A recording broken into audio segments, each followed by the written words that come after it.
everybody, thank you for taking the time to look at this video. This video and the next one after this, they're going to be looking at similar to the same thing in a broader context of what's happening in chapters 3, 4, and 5.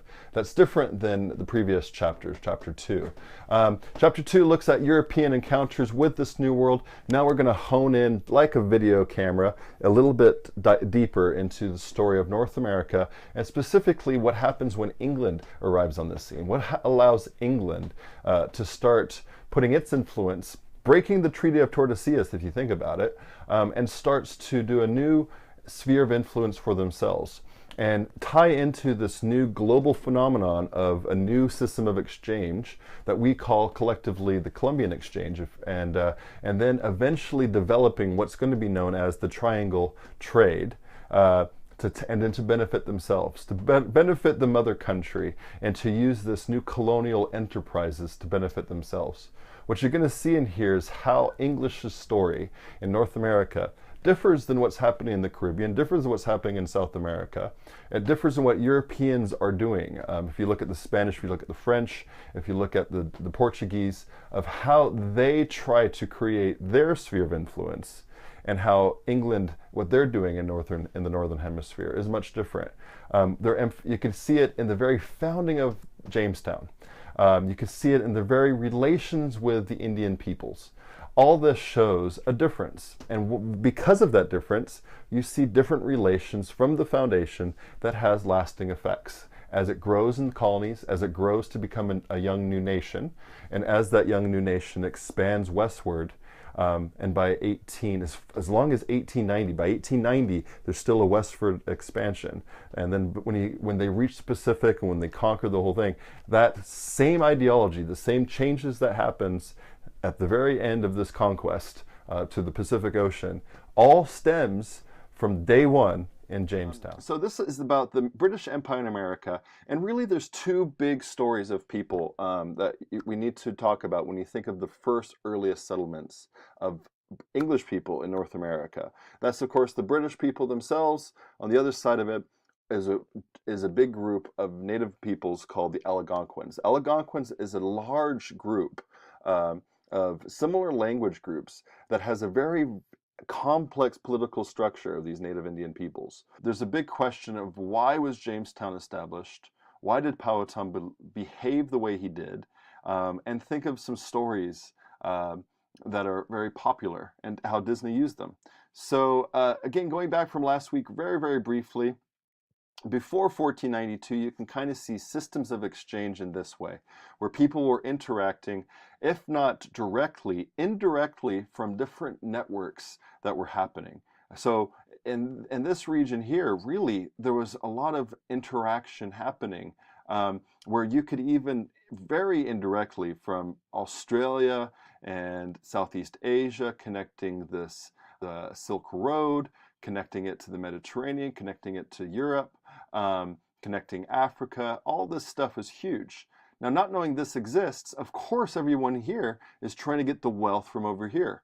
All Columbus does is trying to correct a direct route, get out the middleman, if you will, and get straight to the sources. What happens though is he coming over here by accident doesn't discover anything new, but it is new to this whole system over here, isn't it? And he's able to create this new link of a new world system of exchange that just builds off of it until this very day. Now we call that new link the Columbian Exchange of these goods back and forth. And we talked about that, and you discussed it in good detail last week. Now, most of the wealth, right? Whose wealth benefits the most? Who benefits the most from this exchange? Well, you could argue, looking at the Treaty of Tordesillas, overwhelmingly, this region is controlled by the Spanish, right? And in particular, one man who reaps the benefits, who's Charles V in Spain. So he's uniting this empire after Ferdinand and Isabella. Charles V is there. And all this wealth, all the silver that's being mined out of South America, the Potosi mine, all these other places, all these goods are coming under the banner of Spain. Charles V of Spain becomes Charles the First of this empire, controlling directly this region here, but then he's also indirectly controlling all that's happening and all that's benefiting in the Americas. So he's incredibly rich, has a complete monopoly of this stuff. Now, what tends to happen is we have James the First on the scene, James the First of England, and he has his eye on North America. He's seeing this immense wealth. There's this huge rivalry between Spain, huge warring happening between Spain and England and France. All this stuff is happening, and you can't fight against the Spanish Armada. All the money that's being brought into this new sphere is being used to build a fleet, an army that is unstoppable. James's only hope is to tap into the wealth and the resources of the Americas. So in 1603, has an eye. You could talk about Sir Walter Raleigh, who tries to create a colony that completely fails, and that's before Jamestown. There's privateering. Seems to be a big important thing, that even to create a colony as a ship stopping point for privateers. Privateers is a glorified name of a pirate under a flag, to go raid in the name of a country, but still pirates. So these privateers who are pirates under the British flag, they needed a place to go. And Sir Walter Raleigh tries to do that in one case. It fails miserably. Other people have tried, failed miserably. But then things start to change with the group of investors who come together to create the Virginia Company, establishing in 1606. Now, the idea of this Virginia Company is wealth, is resources, is to start tapping into this land. To break this Treaty of Tordesillas, if you remember the Treaty of Tordesillas, here's this big line here that with the blessing of the Pope, with the blessing of these countries in Europe saying, okay, yes, everything on this side becomes part of Spain's influence, everything over here is Portugal. England says, hey, what about me? And his justification is that he has a bunch of explorers himself going into this north region here. And with that, and this doctrine of discovery, if you could look into it, is an interesting thing that starts to justify their placement into North America. That's his justification. But he is fighting against and kind of sticking his nose in the face of Spain, Holy Roman Empire, and all these powers that be to do so, under the guise of mercantilism. Now, mercantilism, this is different than what Spain's doing. Spain is directly in control with the crown. The crown is overseeing everything, right? So you have these conquistadors acting in the name of the crown. You have these haciendas who are put in position there in a political system based with the foundation of the crown. Same with the Jesuits, who are converting very strongly these native peoples. That's under the banner of the crown. Mercantilism, which is the motivation in British colonies, is different. It's state-supported manufacturing, trade with monarchs like Elizabeth and James, and encourages merchants to invest in domestic manufacturing, increase export, reduces export, but it's private entrepreneurship. There's a pie that they're able to get. A piece of it goes to the king, but the pie itself is baked and run and distributed by investors themselves. James the First is an example of this. The Virginia Company is an example of this, who's baking this pie, this new settlement. The king's going to get a piece of it. He's going to get extremely rich off of it eventually, but the work is all done by private entrepreneurship, right? Think of that ideology of how that spreads into the colonies and spreads into the Americas and spreads into our identity today. This idea of personal individual growth and how that is an important characteristic of America. That's the foundational kind of concept here. Now, the Virginia their hope is to build a British Empire of sorts, to exchange goods with colonials that they are able to put there, to bring it back to England, and to get wealth. Yeah. Now, in reality, what happened with this company is 20 years it happened. They established Jamestown. All this information that you read about that we're going to quickly talk about, and was a complete and utter disaster. The company didn't make 1 cent, and in fact, it ended up going to the crown.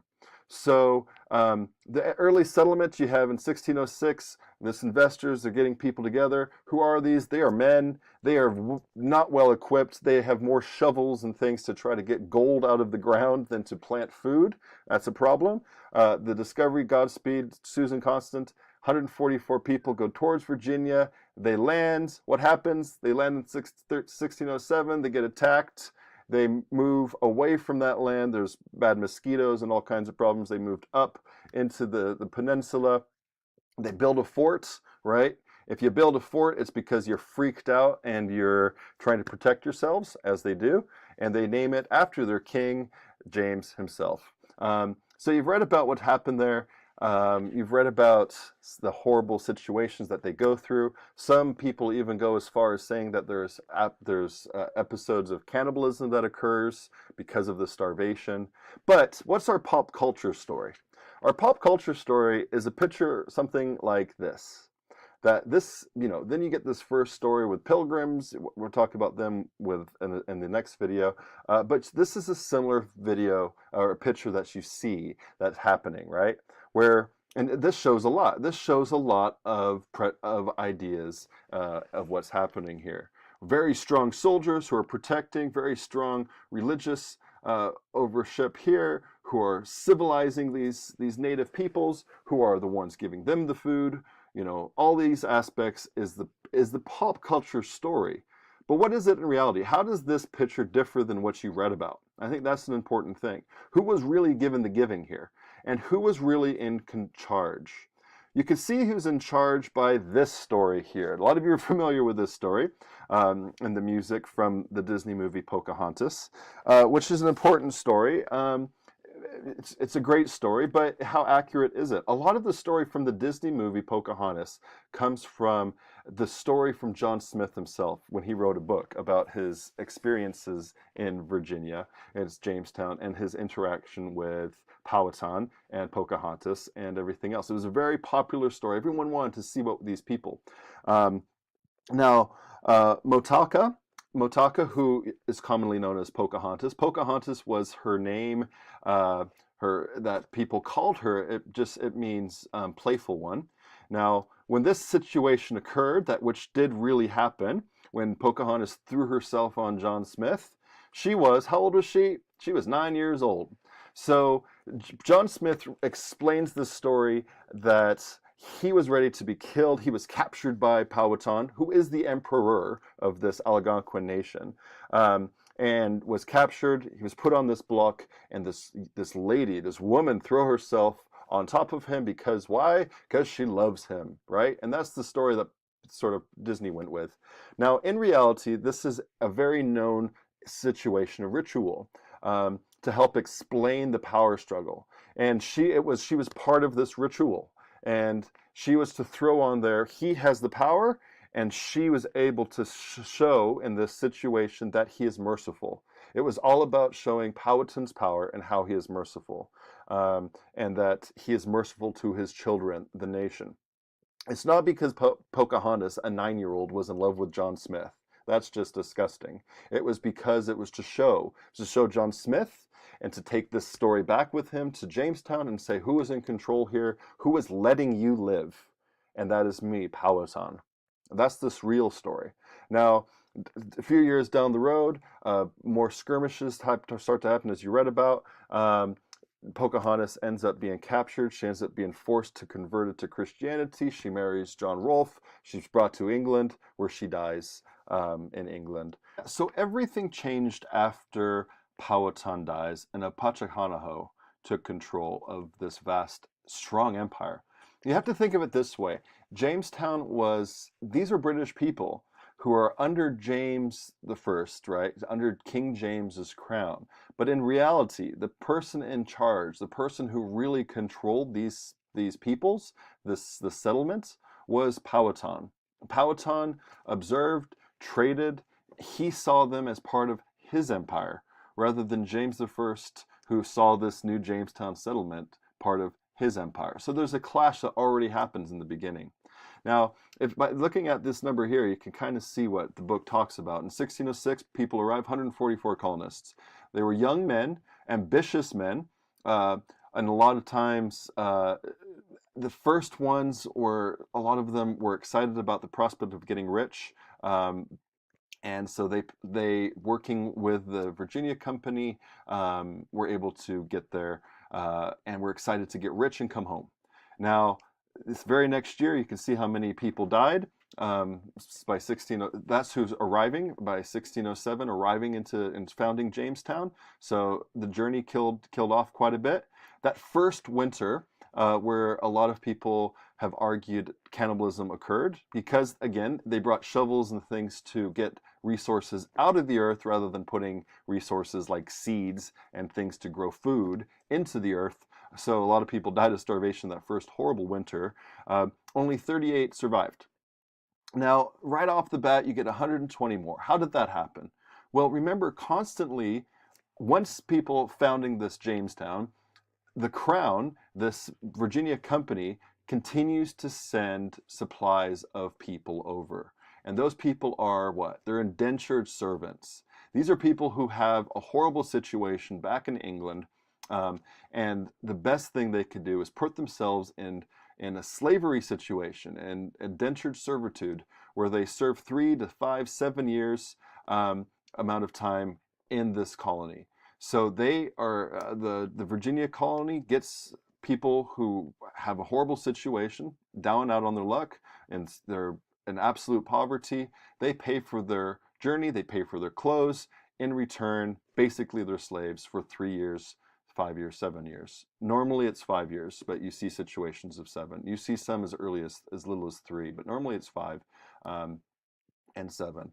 So in that situation, then they work the land. They're the ones doing the farming. They're the ones doing all this, the important grunt work. When John Rolfe first finds this wonderful thing called tobacco, very quickly that goes back to England and it spreads like wildfire with popularity. And so the biggest, they don't find any gold, but they find this black gold, this gold from in the form of tobacco. So plantations start to grow with Jamestown as much as possible. And these indentured servants coming over, that's what they're working on, is this new tobacco crop and getting it so it can be sent back. The other aspect too is it becomes a staging area for privateering. So you see these privateers who come in. In 1617, I believe, 1619, a privateer arrives in Jamestown who had just attacked some Spanish ships. And in those Spanish ships, besides the Golden Bounty, were these slaves, these African slaves. And on the ship called the White Lion, arriving to Jamestown, he trades and is able to sell off his cargo, these slaves, to Jamestown. So as early as 1617, Jamestown gets its first slaves by accident, by conquest of pirate action in the West Indies there. So that builds slowly. That's just going to explode as you see with chapter 4 and 5 in the story of Equiano. But the very foundation story, you get slaves in this system. Now, a big thing that happens and changes is in 1622. But to understand 1622, you have to understand that Powhatan is in control, right?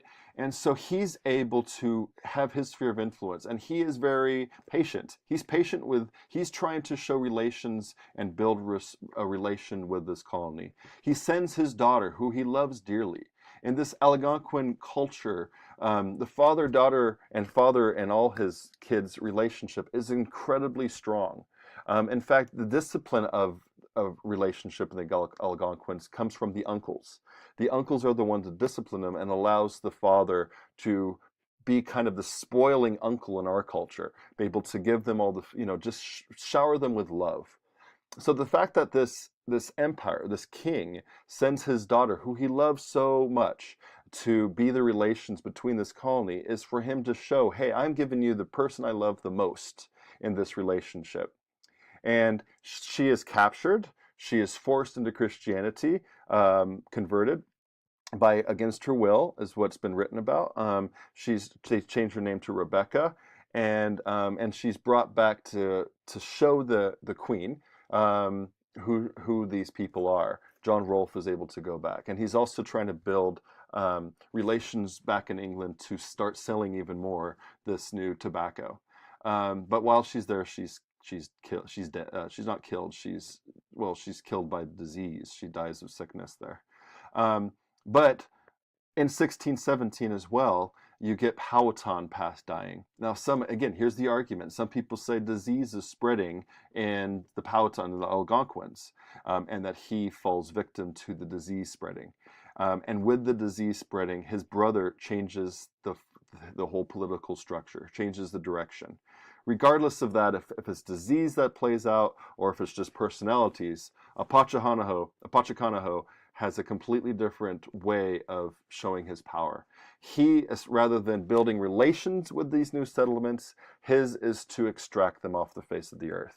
So after Powhatan dies in 1617, Apachakanaho takes power, and by 1622, his whole plan is to wipe them out. So there's a huge uprising of a huge takeover, if you will, of Algonquins with the Emperor Apachakanaho, who fight and kill off over a third of the population. Now, the population was up to 300-400 because of all the indentured servants coming over. But it was such a huge massacre. He had hoped that it would stop this whole system happening and they would leave. But as they had done before. But James saw it differently. James saw that this private company, this Virginia company, can no longer do it on themselves. They haven't made any money. He becomes impatient. There's been no real resources coming out of this colony, but still he sees the benefit of it. So he takes over. It goes from a private company owned by these stockholders, the Virginia company stockholders, and it becomes a royal colony. It switches its name after the massacre. So it becomes, by 1624, the personal possession of the king himself. So that changes everything. He starts to then be able to put national resources into it, more so than private investors. And so you start to see a shift with colonies being built upon the national interests of the crown. Now that's going to build and build and build until we get to the Revolutionary War. But that's an important shift that you see. You see that who has the control in the land? That's the Indians themselves with these new colonies coming into play.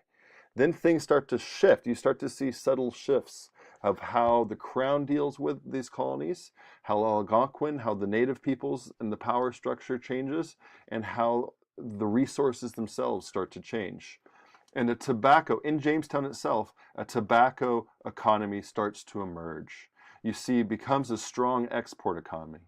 You see that the rich soil is able to grow this tobacco so well with such a large market that it creates a new type of economy and a new type of demand.